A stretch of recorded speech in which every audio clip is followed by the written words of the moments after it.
Hey, what's going on, guys? It's time for another day of the Wealth Talk with Walt. Okay, so you know what? As we're coming in, as always, please do not hesitate to leave in the comments a hey, a what's up, or what's good, or what's happening. Let me know you stopped by just for a moment to break bread or to chill, to converse, to glean something from this conversation. Okay. As always, if you have something that you are winning in, it's always a beautiful day to be alive. That's a win. If you made a sale, that's a win. Great things are going. It's a win, right? Leave that in the comments as well. Encourage somebody else. But today we're going to be talking about how to improve your business. Check this out, okay? Check this out. What I did was I went to the AI. I went to Chat GPT and I said, what could I do to improve my business if I had more time? If I had some free time, if I found some free time, what can I do to improve my business? And you know what? I'm gonna share with you the top five things that it gave me. Okay, let's dive right in. Let's get right into. It, okay, we're gonna be in here for a good time, not a long time. So number one thing they gave me was streamlining operations. The narrative says evaluate your current processes to identify inefficiencies. Automating repetitive tasks or improving workflows could save time and resources in the long run. Okay. So the first thing I thought of is that there are so many things that we do on a daily basis that becomes really routine, like sending emails or responding to messages, right? There are things already out there that if you look for certain keywords, you're able to send all of your responses. But we have to be creative about how we find ways to automate our workflows. You know what I'm saying? You think about how long it takes you, or how much time in your day you spend, responding to things, or maybe taking inventory, things like that, or if you're in the creative space and you pressing shirts, maybe you are looking through all your orders and ordering merchandise and products, stuff like that, right? I mean, just off the top of my head, I'm thinking, what if there was a way that as soon as I get an order in, like I get an order based on that product, I automatically go to the website and add that product to my cart. Now, I'm sure you can't, automatically purchase because, there's some privacy, there's some security concern there. You check some boxes, but just being able to, automatically take the orders you have, right? And put that product in your cart on your wholesale website or wherever you get them from, right? That could save you so much time. And at the end of the day, just go in, double check, and then purchase. Things like that. Those are kind of things you need to think, how can I do this? How can I do this or this to again save me time, which that time can be then put forward towards other things. Okay. And one thing I want to mention here before I move on to point number two is that AI is not your enemy, right? I know there's a lot of security concern, private concern. There are concerns about AI. I think that AI, at its core, is not a bad thing. I think that it can be used for bad things. We all have always seen we've seen the deep fakes and we've seen those things, but AI can be used to again automate your processes and make your life easier, right? So I would say don't be afraid of AI. But I know there's dangers out there and be careful of those things. But again, I want you to understand as a business owner, you have to be able to evolve and move with the times. Okay. You can be more efficient. You just gotta think bigger and again be ready to move. Okay. So let's go ahead. Number two, market research. It says to dive deeper into customer preferences, trends, and competitor activities. This will help you identify opportunities for differentiation and innovation. Okay. Again, I say all the time, we spend a lot of time, scrolling. Change your mindset, change your perspective. I'm not saying you shouldn't scroll. I'm not saying you shouldn't, look on Pinterest and TikTok, but I'm saying change the way you do it, analyze what you're looking at. I'm saying look for trends, look for what's popping, look at the keywords, the key phrases. If you're in the creative space, it's a good thing to scroll, but you have to be doing it for a purpose, for a reason, right? You're not doing it for entertainment anymore. You're doing it for research, right? And moreover, like I said, look at what other people are doing, right? I'm not saying you have to reinvent the wheel because the bottom line is you don't have to, right? And Solomon says there's nothing new under the sun. So we're not trying to create something new necessarily here, but we're trying to look at what's already popping and either do it better or make it better, right? So I'm gonna challenge you again. That number two is market research. That you find a free moment, and like I said, if you're already scrolling, just change the way you're thinking and go ahead and like I said, find something that's working, do it better, make it better, just be better. right? So number three is customer relationship management. Okay. The narrative says build stronger relationships with your existing customers through personalized communication, loyalty programs, or exclusive offers. Customer retention often drives more revenue than acquiring new customers. And I'm going to challenge you on this one that again, we as business owners are always looking how we can bring in new customers, new clientele, right? And I'm going to tell you that we should spend a little bit more time fostering the relationships that we have with our current customers, the ones that are always supporting us, the ones that are always buying from us, right? Because again, people do not buy from you because of your product. They buy from you because of you, right? They buy from you. They don't necessarily buy because of the product. The product is good. I'm sure you're creating fire things, right? But they buy from you, right? This is the bottom line. I mean, until you get to a certain point where you're just big enough and you get the FOMO and all that stuff, right? But right now they're buying from you.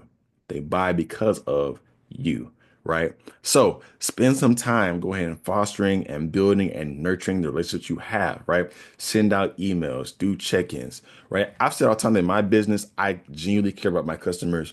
When I'm checking in with them, I see how you're doing. How's it going? What's new? Maybe I'm busy, but I always spend that moment, those few minutes to check in on my customers and nurture those relationships, right? And here's the crazy thing about it. If you do that, I guarantee they will push your brand and your business for you. They will push your brand and your business for you. It takes a lot less effort to get new clients if you nurture the ones you already have because their excitement, their love for your business, they're going to go out and share your stuff and post your stuff and they're going to recommend you and all that stuff, right? Because of the care you put into your relations with them. Okay. So that's number three. Number four, expand products and service offerings. Okay. The narrative says use the extra time you have to explore new products or services that complement your current offerings. This can help diversify your revenue streams. Okay, we're not saying go out and learn a completely different trade. We're not saying go out and get another college degree, right? We're saying the skills you already have, right? Maybe go and take a 1 hour course.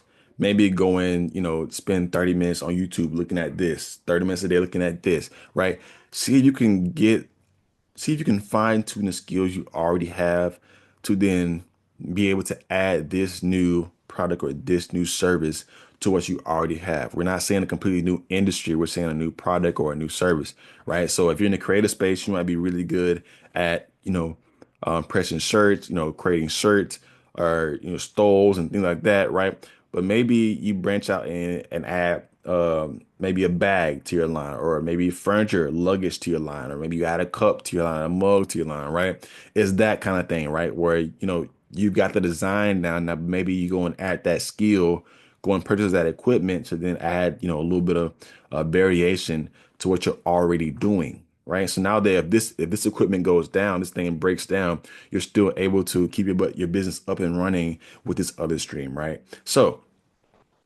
it's always good to again stay on top, see what's trending, see what's good. It's all really ties in together. If you don't get it, it really all ties in. Okay, but just consider that. Okay, for a moment, if you like what's happening right now, if you like the content I'm giving, go ahead, take a minute, give it a like, give it a share, and again, leave in the comments to let me know what you love. We're moving on to the last one. It's number five. It is content creation and marketing. Okay. The narrative says if marketing is something you feel could improve, investing time into content creation like blogs, social media, or email campaigns can help boost your visibility and reach. I'm gonna tell you, content creation and marketing is hard. I think that we can all do better at content creation and marketing because the bottom line is that it involves a lot of planning and a lot of consistency. Okay. So what it boils down to, it involves a lot of planning and a whole lot of consistency. A lot of times we as business owners, we get so stuck in the planning phase and we get so stuck in that we never take action. And then that action, because of the lack of action, we don't have any consistency. Okay. So I'm going to challenge you right now. If you don't hear nothing else today, be consistent. Okay. Be consistent, make a schedule, and stick to it. Even if you don't have time to plan for that day, you still stick to your schedule, you still be consistent, and you still put something out there, right? This is hard. I struggle with it because again, life happens. We're parents, we're spouses, we're students, maybe we're workers. We have so many different hats we wear on a daily basis, and it's hard again to still be a business owner, to be an entrepreneur, right? But we have to still do those things to make our business grow, to make our business thrive. Okay. And so this content creation is tough, but it's so necessary. Okay. So again, while you're scrolling, see what's popping and see how you can, make a minor tweak or see how you can apply that to your industry, take it and watch it blow up. Okay. It's already trending. It's already on fire. Just tweak it and make it work towards you, right? Towards your area, to your industry, right? And then make it boom. Put it out there and just watch it go, right? Watch it go. And again, even if you pay somebody, because some of y'all might say, well, I pay somebody, to handle my content creation. Even if you pay somebody to do content creation, you still need a vision. You still need a vision for your company, right? You need a vision for them to go and find stuff that aligns with you, right? But they need something to align to. You need a vision, right? So there's still some planning that's involved, even in your content creation and your marketing. Okay. Again, the marketing isn't always paid stuff. I mean, you could share a post today. Like I said, you could post your stuff. Posting your own content is free. Okay. Having friends and family post, that's free. Right. So I mean, there's things that you can do to do it right now, right? You have friends you go to church with, maybe you have coworkers. Doesn't matter, right? You know people that can share your stuff, but you have to have some out there for them to share, right? So put it out there and get active, okay? Well, it all ties back into this one thing. My initial question was this: if I have more time, what can I do to improve my business, right? So the bottom line is we have to find the time to create. We have to cut some things out of our day, some things that we're spending too much time on, or maybe we're wasting time on, to then do these 5 things. So what I'm going to ask you is, I'm going to leave you with this. I'm going to ask you this question, okay? What could you cut out of your schedule to create more time for the things that will further your future and your business? Okay. Go ahead, leave me that answer in the comments. Take a moment of self-reflection and just ask yourself, what am I spending too much time on that I can cut out of my schedule or trim out of my schedule to then turn around and do one of these 5 things? I promise you, if you self-reflect, look back over your day today. I promise you, there was something that you did too much of, spent too much time on, you wasted so much time on this. I promise you, there's something, right? We can find more time in our day. We just have to make it a priority. We have to be intentional about the time we spend, right? Me personally, I keep a planner on me 24/7 because again, I want to make sure that I'm making time for things I need to make time for. Again, for my business, my family, and my God, right? So with that being said, I'm gonna get up out of here. That's been good enough. If you got any feedback or any comments, leave them in the comment section. I want to hear your feedback, right? But I love you. I'm gonna leave you with a prayer. Why not? Bow your heads. Oh God, we thank you for this day. We thank you for this time. God, I'm asking for the person that's listening right now, touching right now from the top of their head to the soles of their feet right now, God. We're asking for a supernatural blessing right now. We're asking for supernatural increase in this season, God. Elevate them right now, God. We know that you have prepared them for it. You brought them to us. So God, I'm asking you push them into their next, thrust them forward to higher heights, God. We just thank you right now, God, for the overabundance that's about to be outpoured upon them right now. We just love you. We praise you. In Jesus' name, amen. Have a blessed day, a blessed week, and I'll see you in the next video. Peace.